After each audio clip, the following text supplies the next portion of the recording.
સુરતના લિંબાયતમાં ડુપ્લિકેટ તેલનો પર્દાફાશ। 1200 રૂપિયાનું ભેળસેળિયું તેલ 1800 રૂપિયામાં વેચાતું હતું। લિંબાયતના ત્રિકમનગર વિસ્તારમાં શ્રી દેવનારાયણ કિરાણા સ્ટોર અને હરિઓમ સુપર સ્ટોર નામની બે દુકાનોમાં બ્રાન્ડેડ કંપનીના ડુપ્લિકેટ તેલ વેચાતા હતા।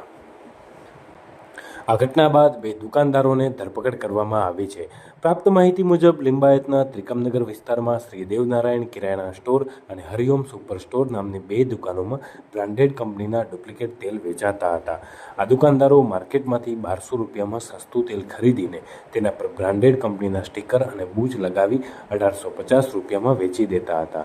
જ્યારે આ બાબત બ્રાન્ડેડ કંપનીના ધ્યાને આવી ત્યારે તેમના સ્ટાફે પોલીસની મદદથી ડમી ગ્રાહક બનીને આ બંને દુકાનોમાંથી તેલ ખરીદી કરી અને પુરાવા એકત્રિત કર્યા હતા।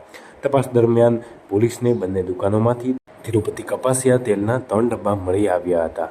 આ ડબ્બા પર બ્રાન્ડેડ કંપનીના સ્ટીકર અને બૂચ ચોંટાડવામાં આવ્યા હતા।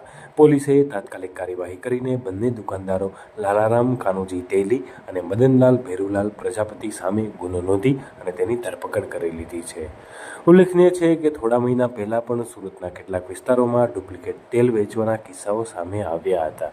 આ ઘટના બાદ ગ્રાહકોને અપીલ કરવામાં આવી છે કે તેઓ ખરીદી કરતી વખતે ખાસ તકેદારી રાખે અને શંકાસ્પદ લાગે તો ખરીદી ન કરે તેમજ તાત્કાલિક તંત્રને જાણ કરે।